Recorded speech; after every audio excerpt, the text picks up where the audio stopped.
Violet Hudson thought she had already faced the worst betrayal life could offer. Chronic pain from endometriosis had stolen her college dreams, her social life, and nearly her will to live. But nothing, absolutely nothing, had prepared her for the moment she would discover that the one person she trusted most had been profiting from her suffering while watching her writhe in agony every single day. This is the story of how a simple visit to a dispensary would shatter everything Violet believed about family, trust, and the lengths people will go to exploit those they claim to love. Before we jump back in, tell us where you're tuning in from, and if this story touches you, make sure you're subscribed, because tomorrow I've saved something extra special for you. The cramping started at 3:47 a.m., just like it had every morning for the past 6 months. Violet Hudson gripped her sheets as waves of fire shot through her abdomen, the endometriosis turning her reproductive system into a battlefield she couldn't escape. The prescription bottle on her nightstand sat empty. Had been empty for 3 days now, while her mother, Carol Hudson, kept promising she'd pick up the refill tomorrow. "Mom?" Violet's voice barely carried through the thin walls of their cramped apartment in Sacramento. The morning sun filtered through yellowed blinds, casting sickly shadows across the peeling wallpaper. No response. Carol was probably already gone, off to her mysterious errands that seemed to multiply every week. Violet pulled herself upright, every movement sending fresh jolts of pain through her core. At 23, she should have been finishing her final year at UC Davis, maybe planning graduation parties or stressing about job interviews. Instead, she was trapped in this suffocating cycle of pain management and dependency, watching her peers move forward through social media posts while she remained frozen in this hellish loop. The medical marijuana had been a godsend when Dr. Martinez first prescribed it 8 months ago. For the first time since her diagnosis, Violet had experienced something resembling normal life. She could walk to the corner store without doubling over. She could sleep through the night. She could even laugh at her favorite shows again without feeling like her insides were tearing apart. But lately, the relief periods were getting shorter. Much shorter. The tolerance builds up, Carol would explain with practiced sympathy whenever Violet mentioned the medication seemed less effective. "That's normal, sweetheart. We just need to be more careful about rationing it." Rationing. The word made Violet's skin crawl. They were rationing medicine that could give her a semblance of life, while Carol somehow always had money for her weekly nail appointments and the premium cable package she claimed was essential for staying informed. Violet shuffled to the kitchen where a note waited on the scratched Formica counter. "Gone to Aunt Linda's, back tonight. Rest up. Mom." Aunt Linda lived in Stockton, a 40-minute drive away. Carol had been visiting her sister more frequently lately, always returning with small gifts, a new purse, expensive chocolates, once even a designer scarf that Violet was sure cost more than their monthly grocery budget. When questioned, Carol would wave dismissively.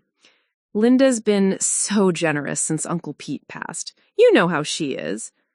Violet had never particularly known how Aunt Linda was, considering they'd seen her exactly twice in the past 5 years. But she was too exhausted to press the issue. The pain consumed most of her mental energy, leaving little room for family mysteries. By noon, the cramping had intensified to the point where Violet was curled in a ball on the living room couch, tears streaming down her face. She'd called the doctor's office twice, only to be told that her prescription couldn't be refilled early without prior authorization. Process that could take several days. "Can't my mother pick up an emergency supply?" Violet had pleaded with the receptionist. "She has my medical power of attorney forms." "I'm sorry, honey, but those forms don't extend to controlled substances. You'd need to come in person, and Dr. Martinez isn't available until Thursday." Thursday was 3 days away. Violet wasn't sure she could survive 3 more hours, let alone 3 days. The apartment felt like a prison. She had been essentially housebound for months, her world shrinking to these 4 walls and the distance between her bed and the bathroom. Her best friend from high school, Maya Chen, had stopped calling after Violet canceled her 5th coffee date in a row. Her younger brother, Danny, away at Oregon State, sent obligatory texts every few weeks but had made it clear that her situation made him uncomfortable during his rare visits home. Only Carol remained constant, caring, devoted, or so Violet had believed. The isolation had made Violet dependent in ways that went far beyond the medical. Carol managed all the insurance communications, handled the prescription pickups, even controlled most of Violet's disability payments to keep things organized. It was easier that way, Carol insisted. Violet didn't need to worry about the complexities of healthcare bureaucracy while dealing with chronic pain. But as Violet lay there, writhing and desperate, she began to notice details that had previously escaped her attention. Carol's increasingly expensive taste in clothing, the frequent emergency trips to visit relatives, the way Carol's phone would buzz constantly during their rare outings together, causing her mother to step away for hushed conversations that always ended with Carol looking oddly satisfied. The breaking point came at 2:30 p.m. when Violet, delirious with pain, decided to walk to the nearby dispensary herself.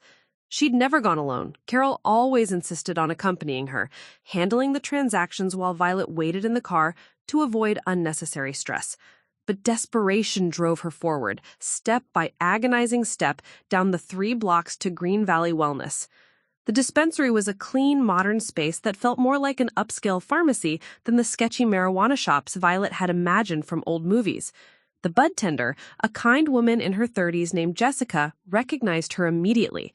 "Violet, where's your mom today?" Jessica's smile was warm but concerned. "You look like you're in rough shape, hun." "She's visiting family. I really need my medication. The pain is—" Violet doubled over as another wave of cramping hit. "Of course. Let me pull up your account." Jessica's fingers flew over the tablet. Her expression shifted from concern to confusion. "That's odd."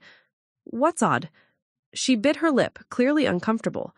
"Well, your account shows that someone picked up your full monthly allotment just yesterday, using your card and medical recommendation." The world seemed to tilt sideways. "That's impossible. I haven't had any medication for 3 days." "According to this, Carol Hudson, that's your authorized pickup person, right? She was here yesterday afternoon around 2 p.m., got your full prescription of Charlotte's Web tincture and the THC gummies, paid with your medical card." Violet's legs nearly buckled. Can you show me the purchase history for the past few months?" Jessica hesitated, then seemed to recognize the desperation in Violet's voice. "Normally we don't do this, but given your condition, let me pull up the records." What appeared on the screen made Violet's blood freeze in her veins. Over the past 3 months, her prescriptions had been picked up like clockwork, sometimes even early, with Carol apparently sweet-talking the staff into early releases due to Violet's urgent medical needs. But the quantities were all wrong. Instead of the modest amounts Dr. Martinez had prescribed, the record showed purchases of premium products, high-end concentrates, and quantities that far exceeded what Violet had ever seen in their medicine cabinet. "I don't understand," she whispered, though a horrible understanding was beginning to dawn. "These amounts, where is all of this?" Jessica looked deeply uncomfortable. "Hun, I think you need to have a conversation with your mom, but in the meantime, you're clearly in crisis. Let me see what I can do about getting you something for today." As Jessica worked to find a solution, Violet's mind raced through months of small inconsistencies that suddenly formed a devastating picture. Carol's mysterious errands, the unexplained income, the way she had always controlled every aspect of Violet's medical care, the insistence on handling all dispensary visits personally. Her mother, the woman who tucked her in during pain flares, who brought her soup when she couldn't eat, who claimed to understand her suffering better than anyone, had been systematically stealing her medication and selling it for profit. While Violet suffered in agony, begging for relief, Carol Hudson had built a business around her daughter's misery. The realization hit Violet like a physical blow, doubling over the pain she was already experiencing. But beneath the betrayal and horror, something else was stirring, something that had been dormant for months under the weight of pain and dependency. Rage. Pure, clarifying rage. For the first time in months, Violet Hudson felt something stronger than her physical pain. As she stood in that dispensary, surrounded by the evidence of her mother's betrayal, she understood that her journey was just beginning. The woman who had controlled every aspect of her medical care, who had positioned herself as her only advocate and protector, had been her greatest enemy all along. This revelation would either destroy what remained of Violet's spirit, or it would become the catalyst that finally set her free. Standing there, trembling with a combination of pain and fury, Violet Hudson made a decision that would change everything. She was going to take back control of her life, no matter what it cost her. Preparing and narrating this story took us a lot of time, so if you are enjoying it, subscribe to our channel. It means a lot to us. Now, back to the story. The emergency medication Jessica had provided lasted exactly 6 hours. 6 precious hours where Violet could think clearly enough to plan her next move without the fog of constant pain clouding her judgment.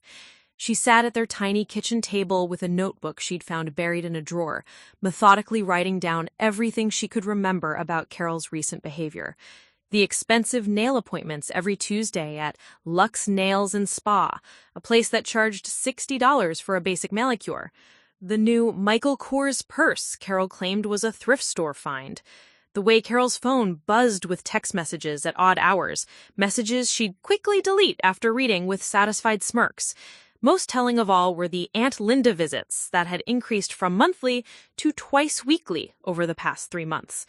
Violet realized she'd never actually spoken to Aunt Linda during any of these supposed visits, despite Carol always calling to check in on Violet during her time away. By 9 p.m., when Carol's key turned in the lock, Violet had filled 4 pages with observations and had reached a chilling conclusion. Her mother wasn't just stealing her medication. She had built an entire secondary life around selling it. "Violet, honey, you're up late." Carol breezed into the apartment carrying a Nordstrom bag and wearing a new sweater that definitely hadn't come from their usual Target shopping trips. "How are you feeling? Did you take your evening dose?" The casual question made Violet's stomach clench. Carol knew perfectly well there was no evening dose to take.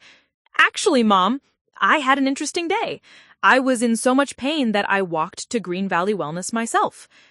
Carol's face went through a series of micro-expressions: surprise, fear, calculation, before settling into practiced concern. "Oh, sweetheart, you shouldn't have done that alone. You know how those places can be overwhelming for you." Jessica was very helpful, actually. She showed me something interesting on the computer. The Nordstrom bag slipped from Carol's fingers. "What kind of something?" "My purchase history. Apparently, someone picked up my full monthly prescription yesterday. Funny thing is, I haven't seen any of it." Carol's face went pale, but she recovered quickly. "There must be some mistake in their system. You know how these new computer programs can be glitchy. I'll call them first thing tomorrow, and—" "Mom." Violet's voice cut through the lies like a blade. "Stop." The word hung in the air between them. Carol's mouth opened and closed silently, her usual arsenal of explanations suddenly useless in the face of her daughter's newfound clarity. "How long?" Violet asked. "How long have you been selling my medication?" "I don't know what you're—" "Jessica showed me 3 months of records, Mom. Premium products I've never seen. Quantities that would last me 6 months. Picked up every 2 weeks. Math isn't my strong suit, but even I can figure out that the numbers don't add up."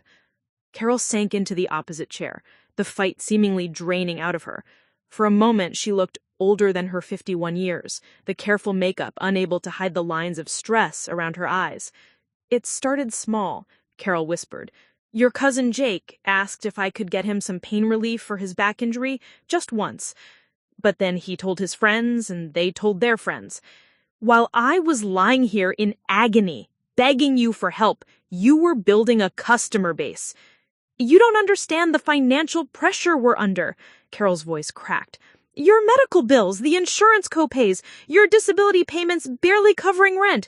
I was trying to keep us afloat by letting me suffer. I always made sure you had enough. I never let you go completely without." 3 days, Mom. I've been without medication for 3 days. And that's just this time. How many other times have I suffered while you told me we needed to ration my medicine? Carol's silence was answer enough. How much? Violet pressed. How much have you made selling my medication? It's not that simple. How much? Maybe 3,000 over the past few months. Violet felt the world tilt again. $3,000. Enough to cover their rent for 2 months. Enough to pay off some of their medical debt. Money that had been earned through her pain, sold by the one person she'd trusted completely. I need to know everything, Violet said quietly. Who you're selling to, how much, where the money's going, everything. Violet, please, you have to understand. No, Mom, you have to understand. This stops now, tonight, and you're going to help me figure out how to fix this mess. Over the next 2 hours, a devastating picture emerged. Carol had started by selling small amounts to Jake Morrison, Violet's 28-year-old cousin who worked construction and had developed a dependency on pain medication after a work injury. Jake had been paying $40 for what cost Carol $12 at the dispensary. Word had spread through Jake's construction crew, then to his girlfriend's coworkers at the casino, then to a wider network of people seeking alternatives to expensive street drugs or prescription medications they couldn't afford. Carol had developed a regular client list of 15 people, meeting them at coffee shops, in parking lots, even occasionally at their apartment when Violet was sedated from particularly bad pain days. "They're not bad people," Carol insisted.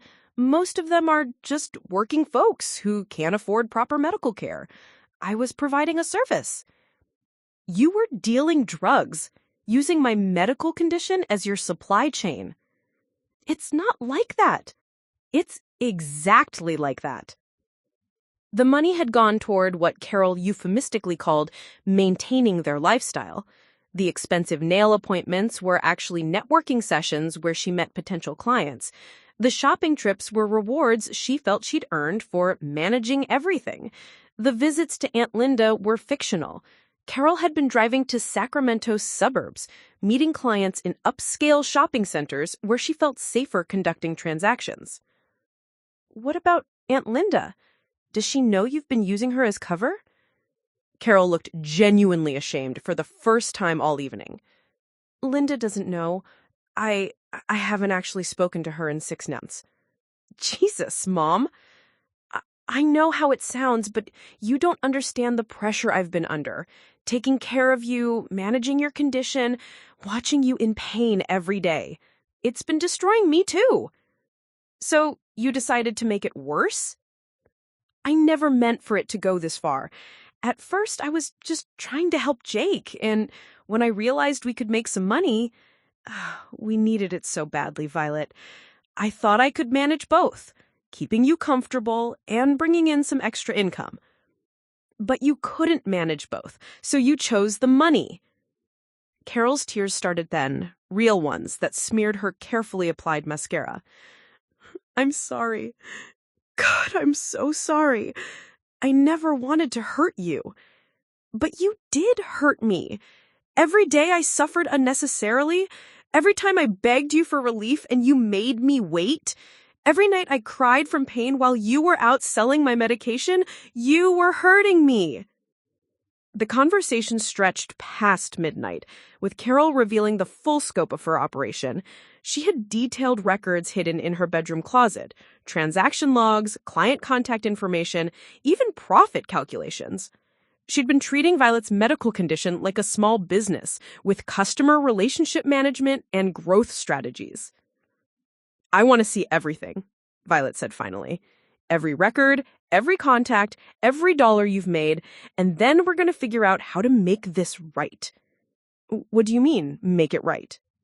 "I mean, you're going to contact every single person you've been selling to and tell them the supply is permanently cut off. You're going to return whatever medication you have stashed away, and you're going to help me find a new way to manage my medical care, one that doesn't involve you having any control over my medications." "Violet, you can't manage this alone. I can't manage it with you either. Not anymore." As they sat in their dimly lit kitchen, surrounded by the evidence of months of deception, Violet realized something profound was happening. For the first time since her diagnosis, she wasn't asking Carol for permission, for help, or for mercy. She was making demands. The chronic pain that had made her feel powerless was still there, still real, still debilitating. But it was no longer the only defining force in her life. Now there was something else. A burning determination to reclaim control of her body, her medicine, and her future. The awakening had begun. Violet Hudson was done being a victim of her condition, of her circumstances, and most importantly, of the person she had trusted most in the world. The shoebox Carol retrieved from her bedroom closet contained the most organized criminal enterprise Violet had ever seen. Meticulously handwritten ledgers tracked sales by date, client name, product type, and profit margins. Business cards from her clients were rubber-banded together with notes about their preferences and payment reliability. There was even a separate notebook detailing the best times to visit different dispensaries to avoid raising suspicion. "You treated this like a real business," Violet said, flipping through pages of what essentially amounted to drug-dealing records. "You have customer profiles? You tracked market demand?" Carol sat hunched on her bed, watching Violet discover the full extent of her operation. "I had to be organized. If I got caught, I wanted to be able to prove I wasn't some street dealer. These were medical patients who couldn't afford proper care. These were your customers, Mom, and I was your unwilling supplier." One name appeared repeatedly in the recent entries: Marcus Thompson, with purchases noted almost weekly for the past month. His business card identified him as a manager at a local sporting goods store, but his buying patterns suggested something more serious than occasional pain relief. "Marcus has been having a rough time," Carol explained when questioned. "His wife left him, took the kids. He's been self-medicating to cope with the stress." "Self-medicating with my medicine?" "He pays well, $60 for a week's worth. That's good money for us." "There is no us anymore, Mom. As of right now, I'm taking control of my own medical care." Violet spent the rest of that week making phone calls and appointments that Carol had previously handled. The first shot came when she called Dr. Martinez's office to request her medical files be transferred to her direct control, rather than going through Carol as her healthcare proxy. "Actually, Miss Hudson," the receptionist said, "your mother called yesterday and canceled your upcoming appointment. She said you were feeling much better and didn't need to be seen for another 2 months. Violet's grip tightened on the phone. "I didn't authorize that cancellation. I need to speak with Dr. Martinez as soon as possible. I'm sorry, but according to our records, your mother has full healthcare proxy authorization. She can make these decisions on your behalf." "Then I need those proxy forms revoked immediately." The legal paperwork Carol had convinced Violet to sign during her darkest pain periods had been more comprehensive than Violet realized. Carol wasn't just authorized to pick up prescriptions, she could make medical decisions, access Violet's disability payments, and even speak to insurance companies on her behalf. Untangling this web of legal dependency would require lawyers, court filings, and documentation that Violet had never learned to navigate. But she was determined to figure it out. The second revelation came when Violet called their insurance company directly.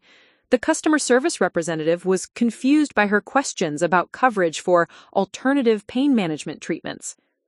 "Ma'am, according to our records, you've been receiving comprehensive pain management through our premium addiction recovery program. Your mother enrolled you 3 months ago after concerns about medication dependency." Violet's blood went cold. "What addiction recovery program?"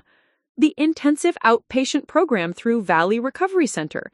Your coverage includes counseling, group therapy, and medically supervised withdrawal protocols. Hasn't your mother explained this to you?" Carol had been telling our insurance company that Violet was struggling with addiction to her legally prescribed medication. This not only provided cover for the irregular prescription patterns, but also opened up new revenue streams. Carol had been collecting reimbursements for treatment programs Violet never attended. That evening, Violet confronted Carol with this latest discovery. They sat in the living room where Violet had spent so many hours in pain. But now the space felt different. Violet wasn't curled up in suffering. She was upright, alert, and furious. Addiction recovery program? Violet's voice was dangerously quiet. You told our insurance company I'm a drug addict? It was just paperwork. I needed to explain why your medication needs were so inconsistent. The insurance company was starting to ask questions. So you made me into a drug addict on paper to cover for your actual drug dealing. It opened up additional coverage options. The recovery program pays for alternative treatments that might help your pain. What alternative treatments? I've never been to any recovery center. I've been collecting the reimbursements to pay for your other medical expenses, the co-pays, the specialist visits. The specialist visits you've been canceling without telling me? Carol's elaborate house of cards was crumbling, but Violet realized this was just the beginning. Every system of support and care she'd relied on had been compromised by her mother's schemes. To truly break free, she would need to rebuild everything from scratch. The next morning, Violet made a decision that terrified and exhilarated her in equal measure. She called her brother Danny at Oregon State. Violet, Jesus, it's 8 a.m. Are you okay? Danny, I need help, real help, and I need you to listen to everything I'm about to tell you without interrupting. For 30 minutes, Violet laid out the entire story. The stolen medications, the fake insurance claims, the network of buyers Carol had cultivated. Danny's responses shifted from disbelief to anger, to a protective fury that reminded Violet they were siblings, despite the distance her condition had created between them. Holy shit, Vi! She's been dealing drugs using your prescription? That's the simple version, yes. And you've been suffering this whole time while she was selling your medicine? I need to get out of here, Danny, but I can't do it alone. My pain is real. I still need medical care. I still need help managing my condition, but I can't let Mom be involved anymore. Come to Oregon. Stay with me until we figure this out. I can't just disappear. There's legal stuff to handle, medical records to transfer, insurance issues to resolve, and honestly, I'm scared I can't manage without her help. You've been managing without her help. You just didn't realize it. Danny's words hit Violet like a revelation. She had been managing her condition despite Carol's interference, not because of her assistance. Every day she'd survived was proof of her own strength, not evidence of her dependence. I'm coming down this weekend. We're going to get you out of there and figure out how to fix this mess. But Vi, you can't let her keep doing this to you, or to anyone else. That afternoon, Violet did something she hadn't done in months. She left the apartment by herself and walked to the Sacramento Public Library. Using their computers, she began researching her legal options, support services for chronic pain patients, and resources for people escaping financial abuse. She discovered that what Carol had done wasn't just morally wrong, much of it was criminally fraudulent.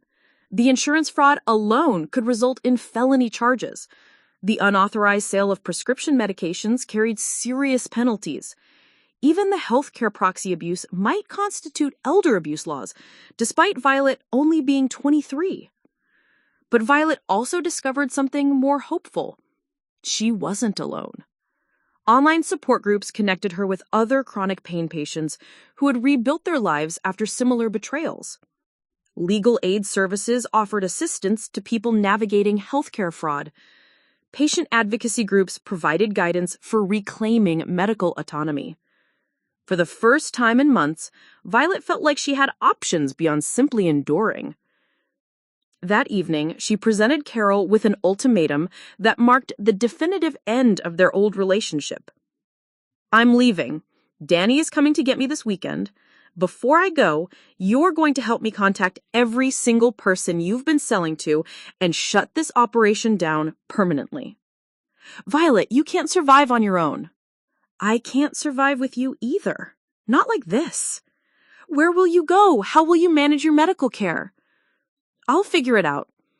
What I won't do is let you keep profiting from my pain while pretending to be my caregiver. You're making a mistake. The world is harder than you think, especially for someone with your condition. Maybe it is, but it can't be harder than living with someone who watches me suffer while counting the money they made from selling my medicine. Carol tried several more tactics. Tears, guilt, promises to change, warnings about Violet's inability to cope alone. But something fundamental had shifted in Violet. The young woman who had spent months begging for mercy was gone, replaced by someone who understood her own worth and refused to accept less than she deserved. I've already called Dr. Martinez and scheduled an appointment next week. I'm revoking all your healthcare proxy rights. I'm taking control of my insurance communications, and I'm going to figure out how to manage my condition with doctors who actually have my best interests in mind. You have no idea how complicated this will be. Then I'll learn, but I'm done being your victim, and I'm done enabling your business. As Violet went to her room to start packing the few belongings she could call her own, she felt something she hadn't experienced in months. Hope. Not for a pain-free future. Her endometriosis would always be part of her life. But hope for a future where her pain belonged to her, where her treatment was designed to help her rather than profit someone else, and where the people around her saw her as a person worth caring for rather than a resource to be exploited. The commitment was made. Violet Hudson was reclaiming her life one painful step at a time. Danny arrived on Saturday morning, driving a borrowed pickup truck and carrying a determination that reminded Violet why they'd been close as children. At 21, her younger brother had grown into someone she barely recognized, confident, organized, and refreshingly direct in ways that contrasted sharply with Carol's manipulative communication style. "Show me everything," he said after giving Violet a careful hug that acknowledged her fragile physical state without treating her like she might break. They spread Carol's business records across the kitchen table, while Carol herself remained locked in her bedroom, claiming a migraine. Danny's reaction to the ledgers was immediate and visceral. "This is insane, Vi. She's got customer loyalty programs. Look, she marked down that Marcus guy's birthday so she could offer him a discount. She turned your medical condition into a fucking retail business." "Language, Danny. Mom's already upset enough." "Mom's upset? Are you serious right now?" Danny's anger was infectious, but it was also productive. While Violet had been focused on her own betrayal and pain, Danny immediately saw the legal implications and began documenting everything with his phone camera. "We need copies of all this before she has a chance to destroy it," he said, methodically photographing each page. "And we need to talk to a lawyer about the insurance fraud." Their first obstacle emerged when they attempted to actually shut down Carol's operation. The plan seemed simple: contact each client and inform them the supply was permanently discontinued. Reality proved more complicated. Marcus Thompson answered his phone on the third ring, and his response to Violet's carefully rehearsed explanation was not what she had expected. "Wait, you're Carol's daughter? The one with the medical issues?" His voice carried genuine concern. "Jesus, I had no idea you weren't getting your medicine. Carol always said she was helping you manage your supply." "What do you mean, helping me manage my supply?" "She said you were one of those people who gets anxious about running out, so you wanted her to hold on to most of your prescription and distribute it as needed. Said it helped you avoid taking too much when the pain got bad." Violet felt sick. Carol hadn't just been stealing her medication, she'd been crafting elaborate lies about Violet's mental state and relationship with her medicine to make her clients feel better about participating in the scheme. "That's not true, Marcus. I've been suffering without medication while she sold it to you and others." The silence on the phone stretched uncomfortably long. When Marcus spoke again, his voice was shaky. "Oh, God! Oh, Jesus! I thought she made it sound like she was helping both of us. Like you were okay with the arrangement." "I had no idea any of this was happening until this week." "I'm so sorry. I'm so fucking sorry. I would have never, if I'd known you were in pain." Similar conversations with Carol's other clients revealed that she had constructed different narratives for each person. Jake Morrison believed Violet was getting free medication through a special program, and that Carol was simply passing along the excess. A woman named Sandra thought Violet was participating in a medical study, and that selling the surplus was helping fund her treatment. "Your mom is really good at this," Danny observed after listening to Violet's fourth call. "She's not just a dealer, she's a con artist. She made everyone feel like they were helping you instead of hurting you." The second major obstacle came when Violet tried to establish new medical care. Dr. Martinez's office was willing to see her, but the appointment scheduling revealed problems Violet hadn't anticipated. "Your insurance shows a flag for potential medication abuse. You'll need to come in for a comprehensive evaluation before we can discuss pain management options. The earliest available appointment for that type of assessment is 3 weeks out." 3 weeks without proper medication management while navigating the stress of rebuilding her entire support system? Violet felt the familiar wave of panic that had characterized so many of her worst pain days. "There has to be something sooner," Danny insisted, taking the phone from Violet. "This is a medical emergency." "Sir, I understand your concern, but the doctor has protocols for patients with addiction recovery flags in their files. Your sister will need to complete the full evaluation process." "She doesn't have an addiction problem, she has a mother problem." The scheduler was sympathetic, but inflexible. Insurance requirements and medical protocols couldn't be bypassed simply because the situation was complicated. That afternoon, Violet experienced her first major pain flare without Carol's management. The cramping started around 2 p.m. and intensified rapidly. By 4 p.m., she was curled on Danny's borrowed truck seat in the parking lot of a CVS pharmacy, crying from both physical agony and frustration. "We need to find an urgent care center," Danny said, clearly panicked by seeing his sister in such distress. "They won't prescribe controlled substances at urgent care. Not for chronic pain. Not with my insurance flags." Then what do we do? I don't know. I've never had to figure this out myself. For the first time since deciding to leave Carol's control, Violet faced the reality that her mother's manipulation had created genuine practical obstacles. The insurance fraud had tagged her as a potential drug abuser. The healthcare proxy arrangements had made her dependent on Carol for medical communication. Even her disability payments were structured in ways that assumed Carol's continued involvement. The third obstacle appeared when they tried to find Violet temporary housing. Danny's dorm room could accommodate her for a few nights, but university policies prohibited extended stays by non-students. His apartment lease didn't allow additional residents without approval and deposits they couldn't afford. "We'll figure something out," Danny assured her. But Violet could see the stress in his face. He was 21 years old, managing a full course load and a part-time job. Taking responsibility for a chronically ill sister wasn't something he'd planned for. "Maybe I should go back," Violet said during a particularly bad pain episode that evening. They were sitting in Danny's cramped dorm room while his roommate tactfully studied at the library. "At least with Mom, I knew how to get medication when I needed it." "By letting her sell most of it for profit while you suffered?" "But I did get some relief. And she handled all the complicated stuff, the insurance calls, the doctor appointments, the prescription management. I don't even know where to start with rebuilding all of that." "So you learn. Vi, you're smart. You figured out what she was doing when nobody else caught it. You can figure out how to take care of yourself." "What if I can't? What if she was right about me not being able to manage alone?" Danny was quiet for a long moment. When he spoke, his voice carried a certainty that surprised Violet. "Do you know what I remember most about you before you got sick?" he asked. "You were the one who taught me how to ride a bike. You spent hours in the park with me running alongside until I got it. When I was scared of the dark, you made up stories about friendly monsters who protected kids while they slept. When I was being bullied in middle school, you walked me to and from school every day until it stopped." "That was different. I wasn't dealing with chronic pain then." "No, but you were dealing with Dad leaving. You were dealing with Mom's depression after the divorce. You were managing your own high school stress while taking care of me.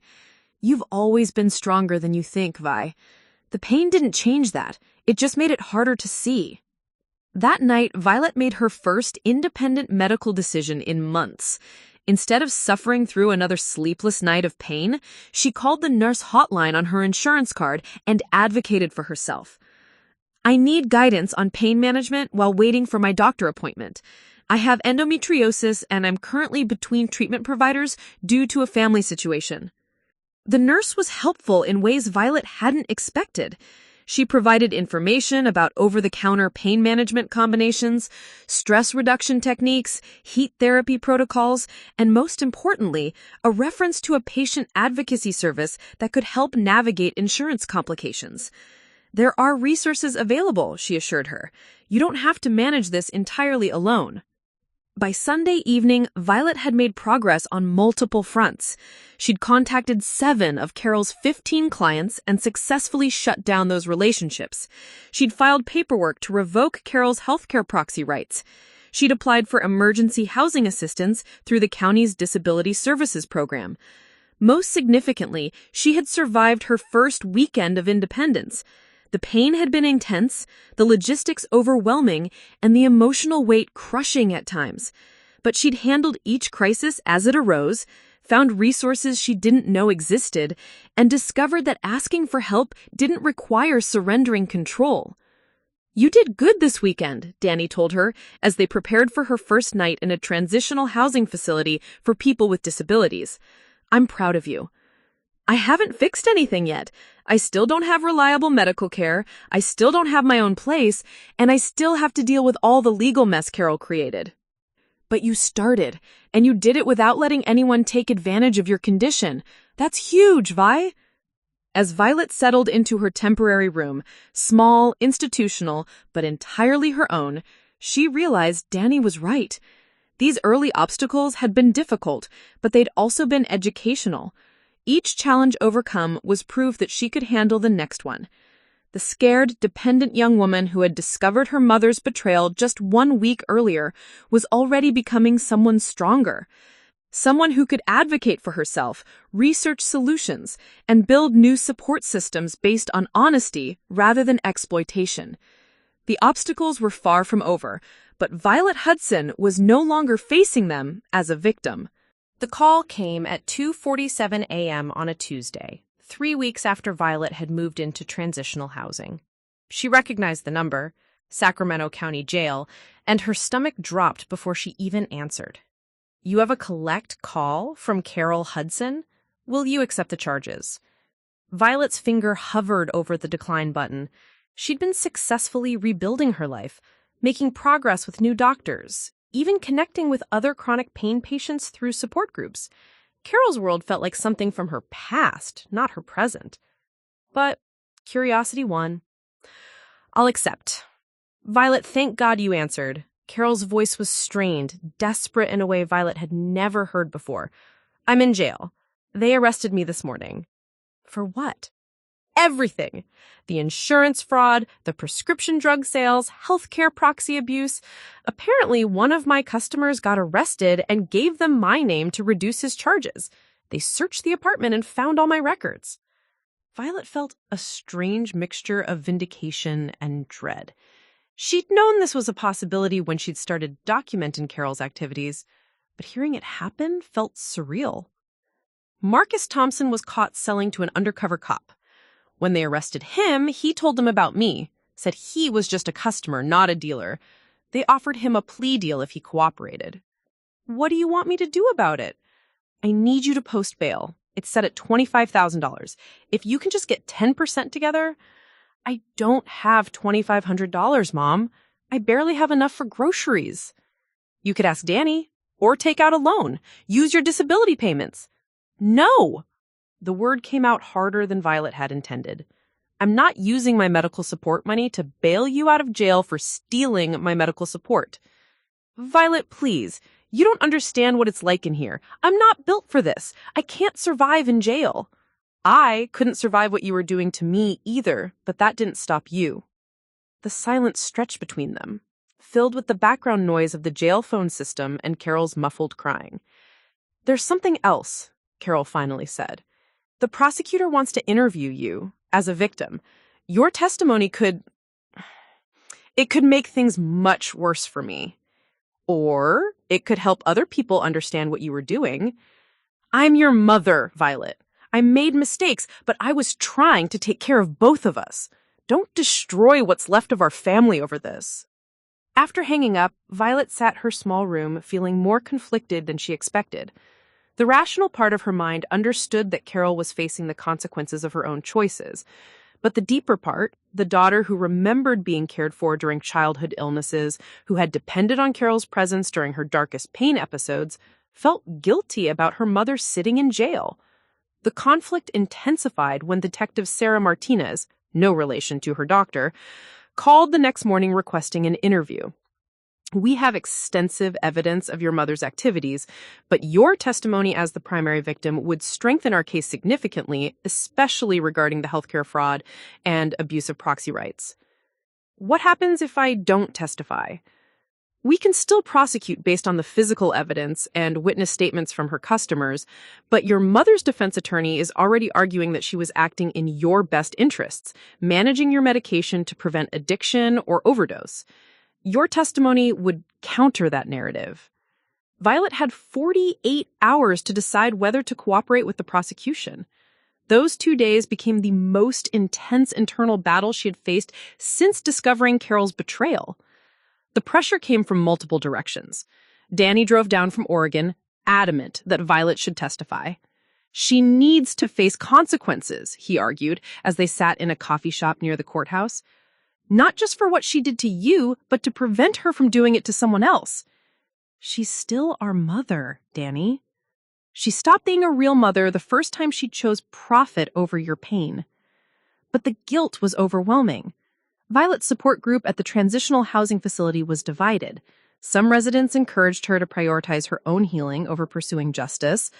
Others shared their own stories of family members who had exploited their disabilities and urged her to hold Carol accountable. The thing about family, said Janet, a 60-year-old woman whose son had stolen her Social Security checks for years, is that they know exactly which buttons to push to make you feel responsible for their choices. The most difficult pressure came from Carol herself, who called every day she was allowed phone privileges. I've been talking to other inmates, Carol said during one particularly manipulative call. They're telling me what happens to people like me in prison. I'm scared, Violet. Really scared. You should have thought about that before you built a drug-dealing business around my medical condition. I was desperate. You have to understand, watching you in pain every day, feeling helpless to provide better care, seeing our bills pile up while your condition got worse. I made bad choices, but they came from love. They came from greed, Mom. Please don't testify against me. I know I hurt you, but sending me to prison won't undo that hurt. It will just destroy what's left of our family. The internal war reached its peak when Violet experienced her worst pain flare since leaving Carol's apartment.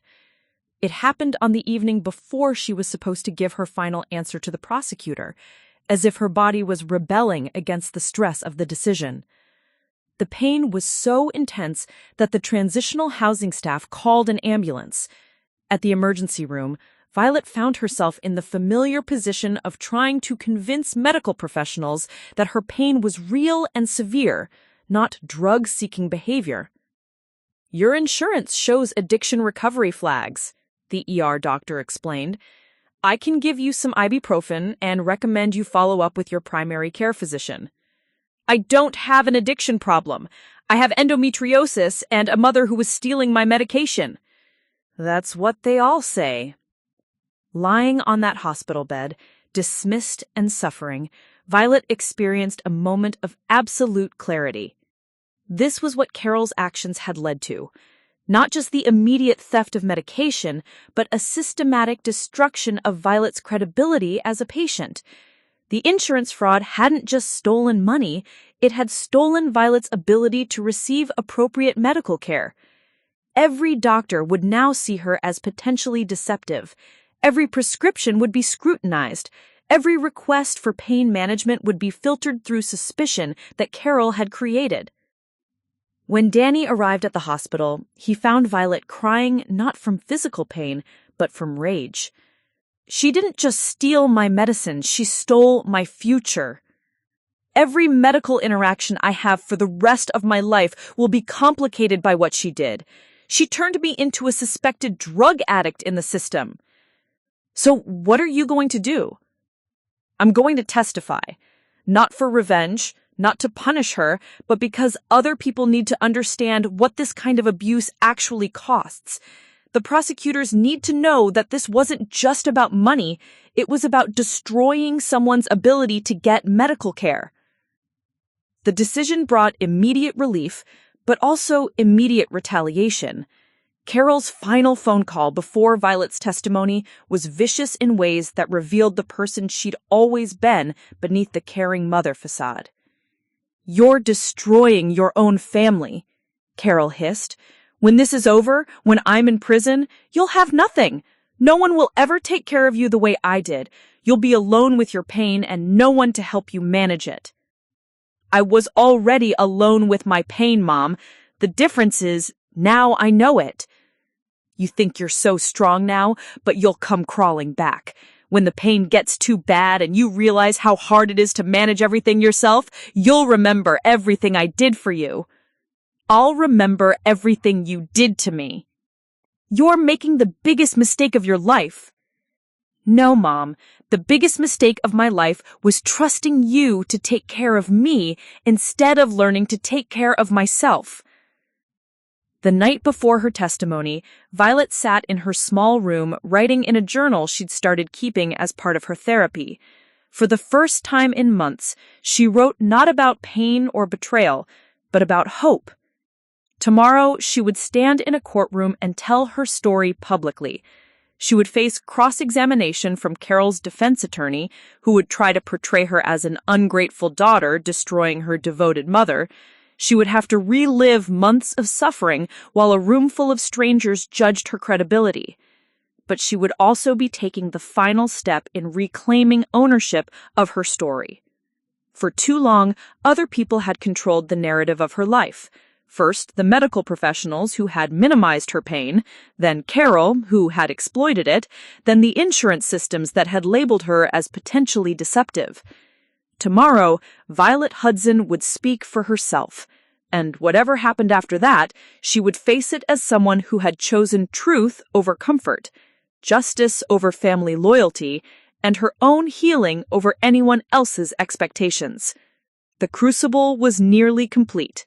What emerged would be stronger than what had entered. The courtroom was smaller than Violet had imagined, with fluorescent lighting that made everyone look slightly ill and wooden benches that reminded her of church pews from her childhood. She sat in the witness waiting area, wearing the only professional outfit she owned, a navy blue dress Danny had helped her pick out from a thrift store the day before. Assistant District Attorney Jennifer Walsh had prepared Violet extensively for this moment, but nothing could have readied her for the sight of Carol sitting at the defendant's table in an orange jumpsuit. Her mother looked smaller somehow, diminished in ways that went beyond the institutional clothing and absence of makeup. "Remember," ADA Walsh had said during their final preparation session, "stick to the facts. Don't let the defense attorney make this about your relationship with your mother. This is about criminal behavior that harmed you and defrauded the system." When Violet's name was called, she walked to the witness stand on legs that felt unreliable. The bailiff administered the oath, and she promised to tell the truth, the whole truth, and nothing but the truth. After months of living in other people's versions of her story, the words felt like a sacred commitment. "Ms. Hudson," ADA Walsh began, "can you please tell the court about your medical condition and how you came to need prescription medical marijuana?" Violet had rehearsed this opening, but speaking it aloud in court felt different. "I have endometriosis, which causes severe chronic pain. Traditional pain medications weren't effective for me, so my doctor, Dr. Martinez, prescribed medical marijuana as an alternative treatment." "And how did your mother become involved in managing your medication?" "I was in a lot of pain and having trouble managing appointments and prescriptions myself. My mom offered to help me, and I signed healthcare proxy forms giving her authority to handle my medical affairs." The questions continued methodically, building the foundation of Carol's betrayal. Violet described discovering the discrepancies at the dispensary, confronting Carol about the missing medication, and uncovering the full scope of the operation through Carol's detailed records. Miss Hudson, during the time your mother was selling your medication, how did your condition affect your daily life? This was the question Violet had dreaded most, because it required her to be vulnerable in front of strangers. But as she began to speak, something unexpected happened. The shame she'd carried about her pain, her dependence, her inability to function normally, it began to transform into something else. There were days when I couldn't get out of bed, not because I was lazy or depressed, but because the pain was so severe that moving felt impossible. I missed my brother's college graduation because I was having a flare-up and had no medication to manage it. I lost friends because I had to cancel plans repeatedly when the pain became overwhelming. I stopped being able to envision a future for myself because I couldn't see past the next wave of cramping. And during this time, what did your mother tell you about your medication supply? She said we needed to ration it carefully, that I might be taking too much during bad episodes and then not have enough when I really needed it. She made me feel like my pain was a character flaw, like I wasn't managing it properly. But according to the dispensary records, your mother was purchasing significantly more medication than Dr. Martinez had prescribed for you. Where was this excess medication going? She was selling it to a network of customers she'd developed, people who couldn't afford proper medical care, people with addiction issues, people who wanted marijuana but didn't have legal access to it. The defense attorney, Robert Chen, was everything ADA Walsh had warned Violet about: polished, aggressive, and skilled at making victims feel like perpetrators. His cross-examination began gently, almost sympathetically. Ms. Hudson, I'm sorry for everything you've been through. Chronic pain is a terrible burden, especially for someone so young. Now, your mother was your primary caregiver during this difficult time, wasn't she? She helped with some things, yes. In fact, she managed all your medical appointments, insurance communications, and prescription pickups, correct? Yes. And she did this without any compensation, out of love and concern for your well-being. She was supposed to be helping me, not profiting from my condition. But you have no evidence that she ever intended to harm you, do you? In fact, didn't she always make sure you had some medication available? This was the trap Violet had been warned about. The defense wanted to portray Carol as a devoted mother who had made some poor choices but whose heart was in the right place. Mr. Chen, Violet said, her voice stronger than she had expected, if someone is drowning and you throw them a life preserver, that's rescue. If someone is drowning and you sell most of their life preservers to other people while throwing them just enough to keep their head barely above water, that's not rescue. That's exploitation. The courtroom was silent. Even Judge Patricia Williams looked surprised by the clarity of Violet's response. Chen tried a different approach. Miss Hudson, isn't it true that you were struggling with depression and anxiety related to your condition? That your mother was concerned about your ability to manage large quantities of medication responsibly? No, that's not true. But the insurance records show enrollment in an addiction recovery program that my mother enrolled me in without my knowledge to cover up her own drug dealing operation. You're accusing your mother of quite serious crimes. Isn't it possible that you're letting your anger about your condition color your perception of her actions? This was the moment Violet had been preparing for, but it was also the moment she realized she didn't need to prepare. The truth was simple, even if the situation was complex. Mr. Chen, I spent months begging my mother for relief from pain that was sometimes so severe I wished I would die. While I was begging, she was in parking lots selling my medicine to strangers for profit. When I discovered what she was doing, instead of apologizing or stopping, she tried to convince me I couldn't survive without her management. That's not love. That's abuse, disguised as caregiving. But surely you understand that your mother was under tremendous financial pressure. So was I. The difference is I didn't build a business around someone else's suffering. Chen's questions continued for another 20 minutes, but Violet had found her voice. Every attempt to make her doubt her perception or feel guilty about her mother's consequences was met with calm, clear responses that focused on the facts rather than the emotional manipulation. The breakthrough moment came when Chen made a critical error. In trying to portray Carol as overwhelmed by caregiving responsibilities, he asked Violet to describe her worst pain episode during the time Carol was selling her medication. It was a Tuesday in March. I'd been without medication for 4 days because Mom said the prescription wasn't ready yet. The pain was so bad I couldn't speak coherently. I was vomiting from the intensity. Mom found me on the bathroom floor and said she'd go get emergency medication from the dispensary. And did she provide that relief? She left the house for 3 hours. When she came back, she gave me 2 gummies, barely enough to take the edge off. She said the dispensary was having supply problems. And how do you know that wasn't true? Because I found out later that she'd actually picked up my full weekly supply that day. While I was suffering on the bathroom floor, she was conducting business transactions with my medicine. How could you possibly know that? Violet looked directly at Carol for the first time during her testimony. Her mother's face was streaked with tears, but Violet felt no satisfaction in causing them, only a deep, settled certainty that the truth needed to be spoken. Because one of her customers, Jake Morrison, told me.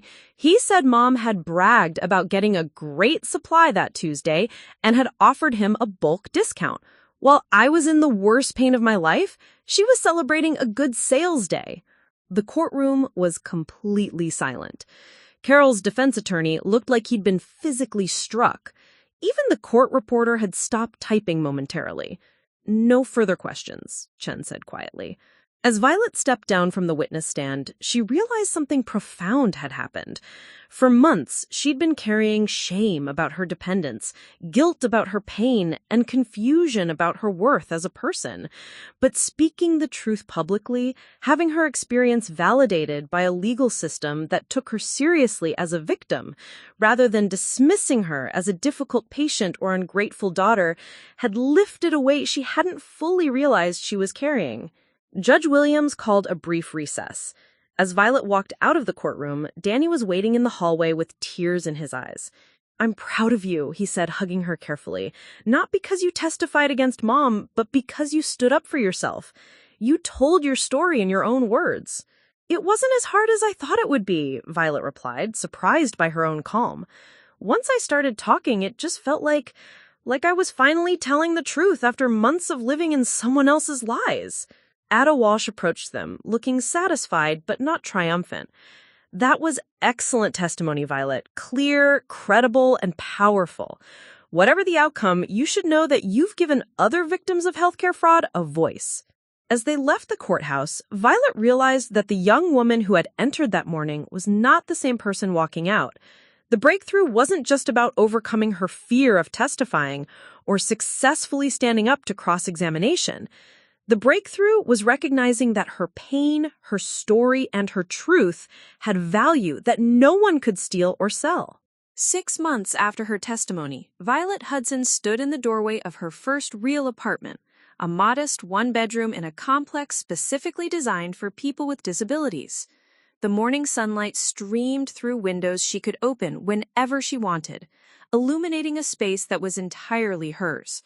Carol had been sentenced to 18 months in prison, followed by 2 years of probation. The judge had been particularly harsh about the healthcare fraud, noting that Carol's actions had not only harmed her own daughter, but had compromised the integrity of medical systems designed to help vulnerable patients. Restitution was set at $47,000, money that would help cover Violet's ongoing medical expenses and the legal fees associated with clearing her insurance record. But the legal resolution, while satisfying, had been only the beginning of Violet's real transformation.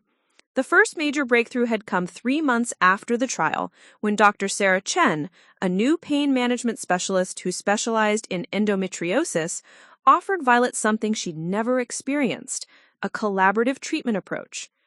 "I want you to understand," Dr. Chen had said during their first appointment, that you are the expert on your own pain. My job is to provide you with tools and options, but you're the one who has to live in your body every day. That makes you the most important member of your healthcare team." It was a radical shift from every medical interaction Violet had previously experienced. Instead of being a passive recipient of care, or worse, a suspected drug seeker, she became an active participant in managing her condition. Dr. Chen helped Violet develop a comprehensive pain management plan that went far beyond medication.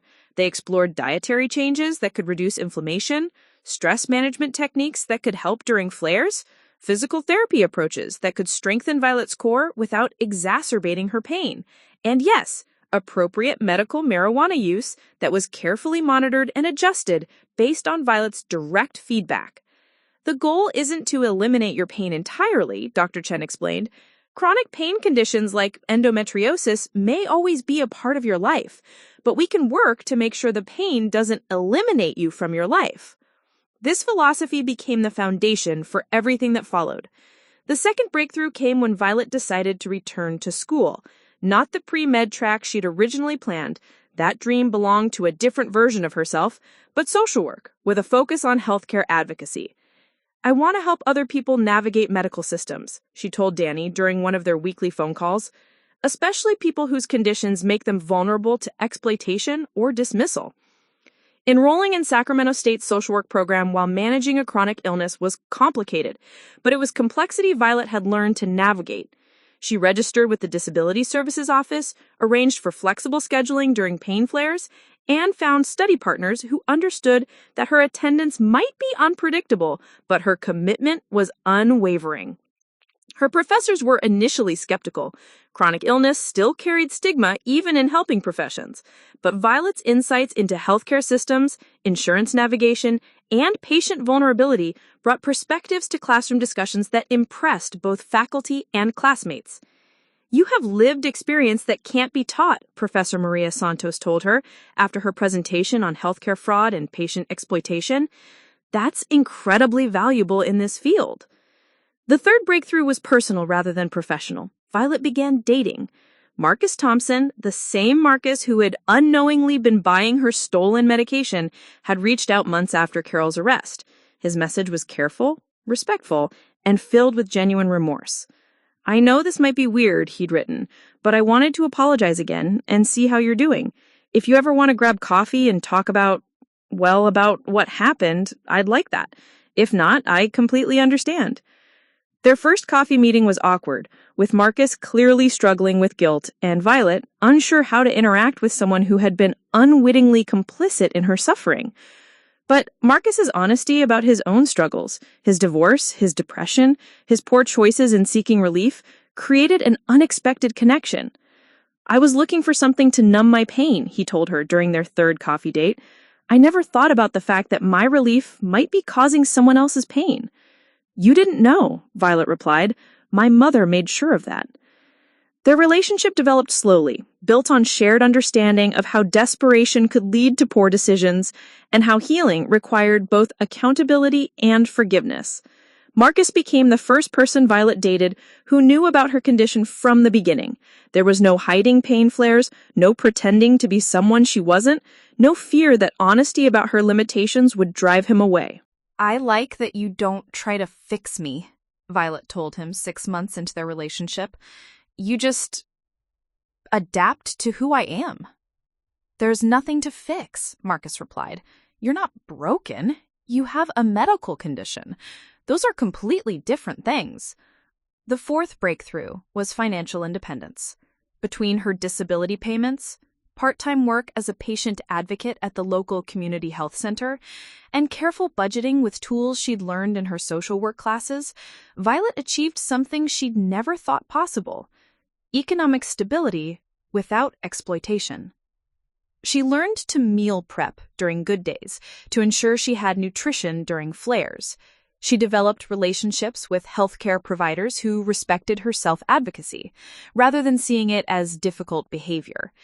She built a support network of friends who understood that chronic illness meant unpredictable availability, but not unreliable friendship. Most importantly, she learned to distinguish between reasonable accommodation and enabling dependency. When pain flares made it impossible for her to attend class, she used official disability services rather than relying on personal favors. When she needed help with grocery shopping during bad weeks, she arranged for delivery services rather than depending on other schedules.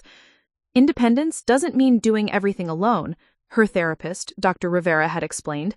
It means having choices about how you get help and maintaining agency over your own decisions.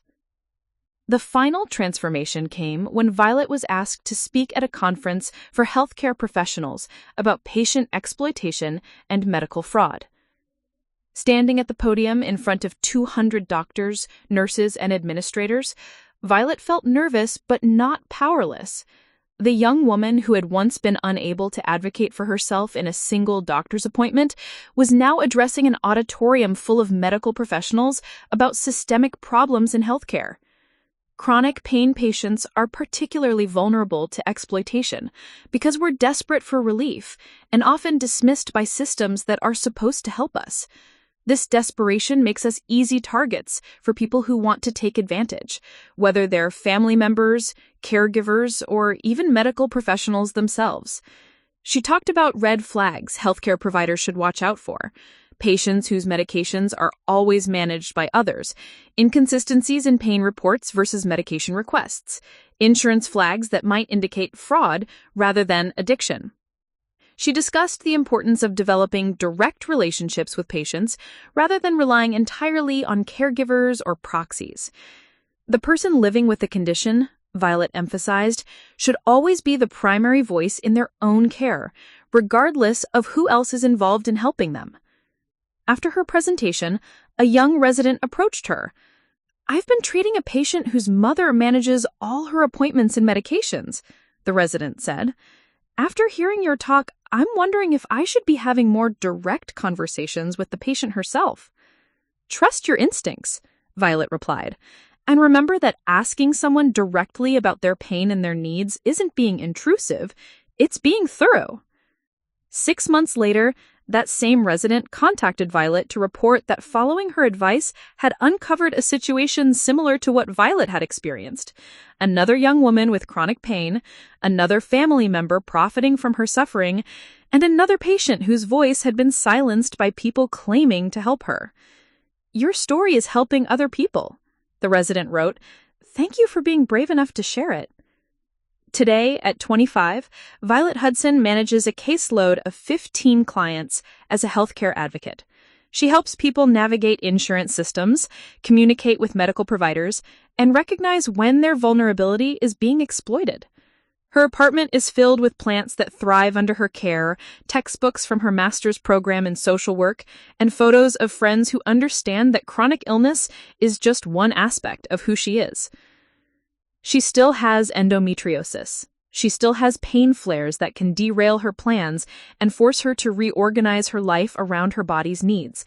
But the pain no longer controls her story. Her relationship with Carol remains complicated.